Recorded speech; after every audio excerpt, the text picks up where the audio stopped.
Hey guys! Yung ganitong luto sa corned beef, nasubukan nyo na ba? Naku, ako nga first time ko lang nagawang pares itong corned beef at talaga namang napakasarap din. Kaya naman kung meron kayong corned beef dyan sa bahay, subukan nyo na rin ito. Hindi nyo na kailangan lumabas pa para makakain ng beef pares. Naku, mga mami ko basta may corned beef ka dyan, magagawan mo na si mister. So ngayong araw nga po ay magluluto po tayo ng kanto style pares corned beef. Una nga po ay nagisa ako ng sibuyas at bawang. Naku mga mas madali yung ganitong recipe sa pares. Kasi nga malambot na yung beef na gagamitin natin. So naglagay lamang po ako dyan ng 4 na tasang tubig. Tapos yan nga po mga pampalasa. Ilalagay ko na lamang po sa bandang dulo yung ating kompletong sangkap. Pakukuluan lamang po natin yan and syempre after magkuluan ay maglalagay po tayo dito ng pampalapot. So ito po yung akin munang tinikman kung sapat na po ba yung lasa. Lahat naman po ng pampalasa dyan mga mami ko ay pwede nyo pong i-adjust. Para po sa pampalapot nagkanaw lamang po ako ng cornstarch at ayan na nagsisimula na po siyang lumapot. Then pwede na po nating ilagay dito yung ating corned beef. Sa corned beef po ay pwede naman po kayong gumamit ng kahit ano pong brand. At ito po maya-maya pa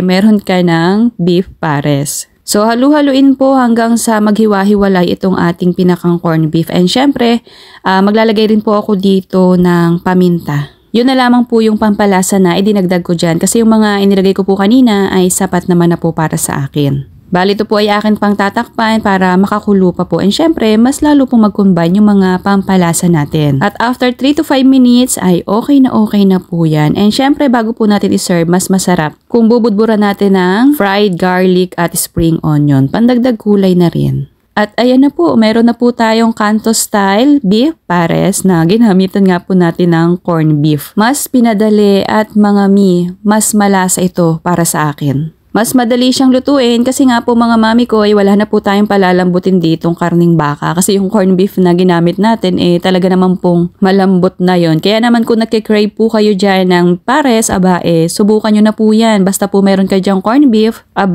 makakatikim ka na ulit ng beef pares. Kung umabot po kayo hanggang dito sa part ng ating video, mga mami ko, pakipusuan nyo naman po itong ating recipe. And syempre, mag-comment na rin po kayo kung hanggang saan po ba nakaabot itong ating kanto style pares na corned beef. And pakifollow nyo na rin po itong ating munting kusina. Salamat po! So ayan na, mga mi, kita nyo naman po, itsura pa lang, talaga naman pong matatakam ka na. At for me po talaga, mas malasa po yung ganitong pares.